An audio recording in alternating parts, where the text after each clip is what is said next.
नमस्कार, India voice देख रहे हैं आप। मैं हूं आपके साथ आकाश सरोज। बुलेटिन की शुरुआत करते हैं। इंडोनेशिया के बाद पीएम मोदी ऑस्ट्रेलिया के दौरे पर हैं। मौके पर मेलबर्न में पीएम मोदी ने भारतीय समुदाय को संबोधित किया, जहां पर 30,000 लोगों ने पीएम मोदी के संबोधन को सुना।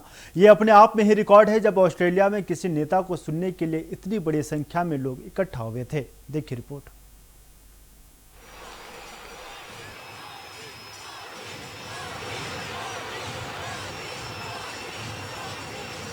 ये शो हाउसफुल है, ब्लॉकबस्टर है।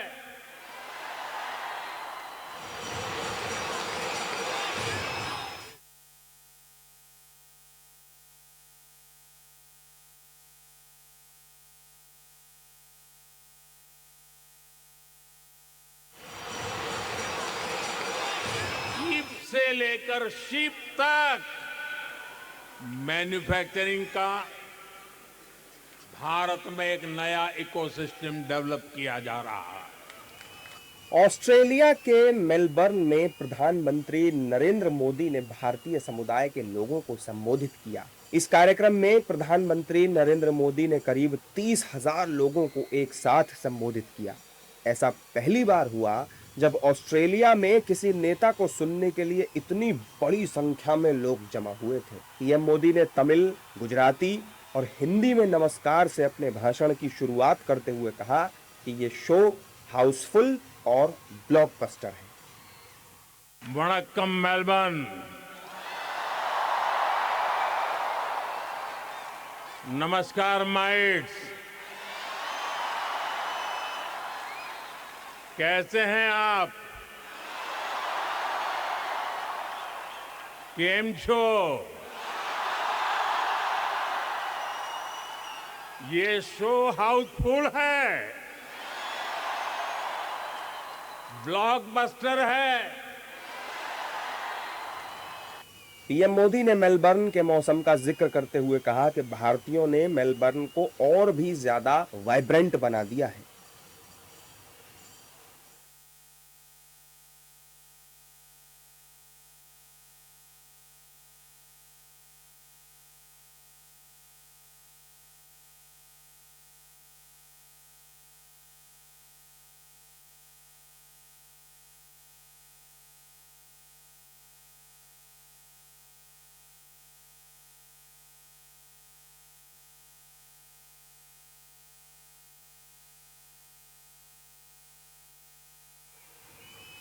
पीएम मोदी ने यहां भारतीयों को भारत की बढ़ती आर्थिक ताकत के बारे में बताते हुए कहा कि भारत में आज चिप से लेकर शिप तक बनाने का इकोसिस्टम डेवलप किया जा रहा है। वहीं दुनिया की तीसरी अर्थव्यवस्था बनने की महत्वाकांक्षा पर पीएम मोदी ने भारतीय समुदाय को एक नया मंत्र दिया। आज चिप से लेकर शिप तक मैन्युफैक्चरिंग का भारत में एक नया इकोसिस्टम डेवलप किया जा रहा है। साथियों, भारत के बड़े सपनों, बड़ी एस्पिरेशंस की नींव है भारत का नागरिक, वी द पीपल, और इन सपनों को एनर्जी दे रहा है। लेकिन हम जल्द से जल्द दुनिया की टॉप 3 इकोनॉमी बनना चाहते हैं, क्योंकि हमारी प्रेरणा है grow more, achieve more, grow more, grow more, grow more. PM Modi ने मेलबर्न के भारतीय समुदाय से कहा कि आप सबने भारत और ऑस्ट्रेलिया के संबंधों को मजबूत बनाने में बड़ा योगदान दिया है, लेकिन आपकी जिम्मेदारियां और बढ़ गई हैं।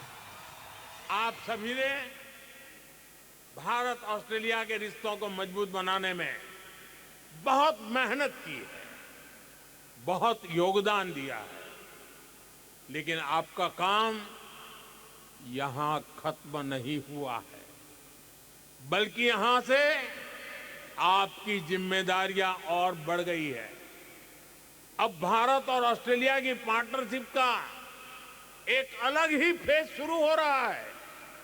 इसलिए आप ऐसे ही भारत ऑस्ट्रेलिया संबंधों को अपने जोश से भरते रहिए, चौके छक्के मारते रहिए।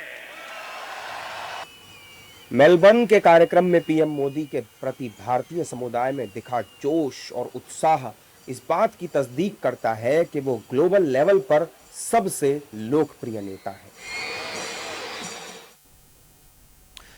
बढ़ेंगे आगे। अयोध्या का राम मंदिर मामला अब सियासी बयानबाजी के केंद्र में आ चुका है, जहां पर अखिलेश राज्य की योगी सरकार पर फेलियर और भगवान के घर में लूट का आरोप लगा रहे हैं। वहीं दूसरी ओर सीएम योगी आदित्यनाथ अखिलेश यादव पर हिंदुओं का पैसा कब्रिस्तान में खर्च करने की बात कहते नजर आ रहे हैं। देखिए रिपोर्ट। और आस्था पर बहुत बड़ा हमला किया गया है। समाजवादी पार्टी के समय वही पैसा कब्रिस्तान की बाउंड्री वाल के लिए चला जाता था। मर्यादा पुरुषोत्तम मर्यादाएं को लांघे ये सब लोग। उनको कब्रिस्तान प्यारा है। राम मंदिर में चढ़ावा चोरी के मामले के बीच यूपी का सियासी पारा हाई है। एक तरफ विपक्ष की ओर से अखिलेश यादव और दूसरी ओर सूबे के मुखिया योगी आदित्यनाथ। राम मंदिर मामला अब सियासी बयानबाजी के केंद्र में आ चुका है, जहां अखिलेश राज्य की योगी सरकार पर फेलियर और भगवान के घर में लूट करने का आरोप लगा रहे हैं। वहीं दूसरी ओर सीएम योगी आदित्यनाथ अखिलेश यादव पर हिंदुओं का पैसा कब्रिस्तान में खर्च करने की बात कह रहे हैं। बुंदेलखंड के बांदा जिले में भी सीएम योगी ने जनसभा को संबोधित किया, जिसमें उन्होंने जमकर सपा प्रमुख पर हमला बोला है। बांदा में भी सीएम योगी ने कहा कि हमारी और समाजवादी पार्टी की सरकार में यही अंतर है कि हमारी सरकार में आपका पैसा मंदिर के सौंदर्यीकरण में जाता है और समाजवादी पार्टी की सरकार में आपका पैसा कब्रिस्तान की मरम्मत के लिए जाता है। याद करिए, हम विरासत का संरक्षण करने के लिए जो पैसा आज हमारे जनप्रतिनिधिगण मंदिरों के सुंदरीकरण के कार्य के लिए प्रदान करते हैं, ये पैसा समाजवादी पार्टी, पैसा तो आपका, अंतर यही है, बीजेपी की सरकार आई तो अब पैसा मंदिरों के विकास के लिए, धामों के सुंदरीकरण में खर्च हो रहा है, और समाजवादी पार्टी के समय वही पैसा कब्रिस्तान की बाउंड्री वाल के लिए चला जाता था। उनको कब्रिस्तान प्यारा है, इसलिए वे राम मंदिर और काशी विश्वनाथ धाम और मां विंध्यवासिनी धाम और नैमिषारण्य और चित्रकूट धाम के विकास का विरोध करते हैं। जनसभा को संबोधित करते हुए मुख्यमंत्री ने महिलाओं की सुरक्षा को लेकर भी कड़ा रुख अपनाया है। सीएम योगी ने अपने संबोधन में साफ कर दिया कि राज्य में महिलाओं की सुरक्षा के साथ खिलवाड़ बर्दाश्त नहीं होगा। उन्होंने कहा कि अगर बेटी और व्यापारी की सुरक्षा में सेंध लगी तो हमारी पुलिस और सरकार उनके लिए सीधे यमराज के घर जाने का रास्ता भी खोल देती है। उपद्रव पसंद नहीं करती है, गुंडागर्दी पसंद नहीं करती है, कर्फ्यू पसंद नहीं करती है। बेटी और व्यापारी की सुरक्षा पर सेंध लगाने वालों को चेतावनी भी देती है, और नहीं मानते हैं तो उनके लिए यमराज के घर जाने का रास्ता भी खोल देती है। सीएम योगी ने बांदा जिले में 710 करोड़ रुपए से अधिक लागत की 229 विकास परियोजनाओं का लोकार्पण और शिलान्यास किया। कार्यक्रम के दौरान सीएम योगी ने अलग अलग जन कल्याणकारी योजनाओं के लाभार्थियों को नियुक्ति पत्र, स्वीकृति पत्र, चेक, आयुष्मान कार्ड, मुख्यमंत्री कैशलेस चिकित्सा कार्ड, प्रधानमंत्री एवं मुख्यमंत्री आवास योजना के लाभार्थियों को आवास की चाबियां और स्वरोजगार से जुड़े लाभार्थियों को टूल किट भी वितरित की। वहीं सीएम योगी ने जनसभा को संबोधित किया। उन्होंने कहा कि एक समय था जब पलायन और प्यास ही बुंदेलखंड की मुख्य पहचान हुआ करती थी। यहाँ कनेक्टिविटी, सिंचाई और पेयजल की कोई व्यवस्था नहीं थी। यहाँ का पिछड़ापन यहाँ के पलायन का कारण बना था। यहाँ के नाम पर पिछड़ापन इसका पर्याय था। पलायन और प्यास बुंदेलखंड की पहचान बन गई थी। न कनेक्टिविटी थी, न पेयजल की सुविधा थी, न सिंचाई की सुविधाएं हो पाई थी, न नौकरी थी, न रोजगार था, न सुरक्षा की कोई बेहतर व्यवस्था थी। थाने में एफआईआर भी नहीं होती थी। नौजवान प्लान कर रहा था, अन्नदाता किसान आत्महत्या कर रहा था, व्यापारी भय के साए में जी रहा था, बेटी असुरक्षित थी और वह बुंदेलखंड अपने अस्तित्व के लिए जूझ रहा था। बहनों और भाइयों, प्रधानमंत्री मोदी जी के देश के बागडोर संभालने के बाद आशा की किरण जगी। यूपी चुनाव 2027 को लेकर सत्ता पक्ष और विपक्षी दलों ने कमर कस ली है। बांदा में सीएम योगी ने बीजेपी और समाजवादी पार्टी के कार्यकाल की तुलना की। उन्होंने कहा कि उस समय गरीबों के लिए ना तो मुफ्त अनाज की व्यवस्था थी, ना उज्ज्वला योजना का लाभ मिलता था और ना ही प्रधानमंत्री आवास योजना थी। आज ये डबल इंजन की सरकार है जो किसी भी स्तर पर कोई भेदभाव नहीं करती। हालांकि विपक्ष राम मंदिर चढ़ावा में कथित चोरी को लेकर सत्ता पक्ष पर लगातार बयानबाजी कर रहा है। पश्चिम बंगाल के बुरैपुर में 11 साल की बच्ची के रेप और मर्डर मामले को लेकर पूर्व मुख्यमंत्री ममता बनर्जी ने प्रदर्शन किया। मौके पर टीएमसी और बीजेपी कार्यकर्ता एक दूसरे के आमने सामने नजर आए और दोनों तरफ से तीखी बहस शुरू हुई, जो धक्का मुक्की में तब्दील हो गई। देखिए रिपोर्ट। तृणमूल कांग्रेस प्रमुख और पश्चिम बंगाल की पूर्व मुख्यमंत्री ममता बनर्जी ने बुधवार को बुरैपुर में 11 साल की बच्ची के रेप और मर्डर के मामले में विरोध प्रदर्शन किया। विधानसभा चुनाव में हार के बाद टीएमसी के कई नेताओं और सांसदों को विरोध का सामना करना पड़ रहा है। कई जगह उनके नेताओं पर अंडे फेंके गए हैं और चोर चोर के नारे लगे हैं। ये हाई वोल्टेज ड्रामा उस समय शुरू हुआ जब ममता बनर्जी की रैली बालीगंज फाड़ी से हाजरा मोड़ की तरफ बढ़ रही थी। इसी दौरान टीएमसी और बीजेपी कार्यकर्ता एक दूसरे के आमने सामने आ गए। दोनों तरफ से तीखी बहस शुरू हुई जो धक्का मुक्की में बदल गई। इस दौरान चोर चोर के नारे भी खूब लगे। दरअसल ये पूरा बवाल बारुईपुर में 11 साल की बच्ची के साथ हुई दरिंदगी के विरोध में ही शुरू हुआ था। इस वारदात के खिलाफ टीएमसी ने कलकत्ता हाई कोर्ट की मंजूरी के बाद रैली निकाली थी। इसी हंगामे के बीच ममता बनर्जी ने आपा खो दिया और एक व्यक्ति को थप्पड़ जड़ दिया। उसकी पहचान पार्टी कार्यकर्ता के तौर पर हुई है।